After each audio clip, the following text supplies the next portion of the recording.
بہت سے لوگوں کو غسل جنابت اور نہانے کا یعنی عام طور پہ جو ہم بات لیتے ہیں اس کا فرق ہی نہیں پتا.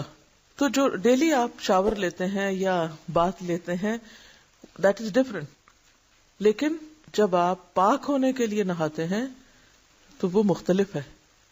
روز آپ نہانا بھی اگر سنت کے مطابق کریں تو بہت اچھا ہے, وہ نہانا بھی ثواب بن گیا, وہ ساری ایفرٹ کسی کام لگ گئی کیونکہ آپ سنت کے مطابق ایک کام کریں. لیکن غسل جنابت تو ہوتا ہی نہیں جب تک کہ آپ کلی نہ کریں, ناک میں پانی نہ ڈالیں اور سارے بدن پہ پانی نہ بہائیں. غسل جنابت کا طریقہ حضرت میمونہ رضی اللہ عنہا بیان کرتی ہیں کہ رسول اللہ صلی اللہ علیہ وسلم نے غسل کا ارادہ فرمایا تو سب سے پہلے دونوں ہاتھ دھوئے. یہ غسل جنابت یعنی ناپاک جب انسان ہو جائے تو اس کے بعد پاک ہونے کے لیے جو غسل کرنا ہے اس کا طریقہ. تو آپ صلی اللہ علیہ وسلم نے سب سے پہلے اپنے ہاتھ دھوئے. ہاتھ کیوں دھوئے؟ کیونکہ باقی کام سب ہاتھوں سے ہی کرتا ہے انسان, تو اگر صفائی کرنے والے ٹول صاف نہیں تو صفائی کہاں ہوگی. پھر شرمگاہ کو دھویا یعنی استنجا کیا.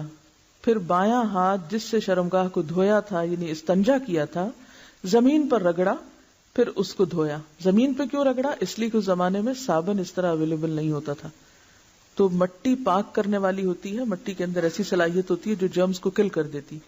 تو اگر آج آپ کے پاس صابن ہے تو اس کے لیے ضروری نہیں کہ آپ مٹی پر ہی ہاتھ رکھ دیں کہ اب آپ پریشان ہو کہ ہمارے واش روم میں تو ٹائلز لگی ہوئی ہیں اور مٹی نہیں ہے تو کیا ہمارا غسل نہیں ہوگا, تو اس کا آلٹرنیٹ آپ استعمال کر سکتے ہیں. پھر کلی کی اور ناک میں پانی ڈالا, پھر چہرہ دھویا, پھر کوہنیوں تک ہاتھ دھوئے, پھر سر پہ پانی ڈالا اور بالوں کی جڑوں تک پانی پہنچایا. یعنی صرف پانی ڈالا ہی نہیں بلکہ مل کے سر کو بالوں کے جڑ یعنی جہاں سے بال اگتے ہیں اس سارے حصے کو خوب تر کیا. 3 بار سر پر پانی ڈالا, پھر تمام بدن پر پانی ڈالا. یعنی پہلے سر پہ 3 بار ڈال کے اس کو سارا دھو ڈالا, پھر پورے جسم پر پانی ڈالا. پھر جہاں آپ نے غسل کیا تھا اس جگہ سے ہٹ کر پاؤں دھوئے. تو اس کا مطلب ہے کہ باقی وضو آپ نے شروع میں کر لیا اور پاؤں دھونے کا عمل بالکل آخر میں کیا.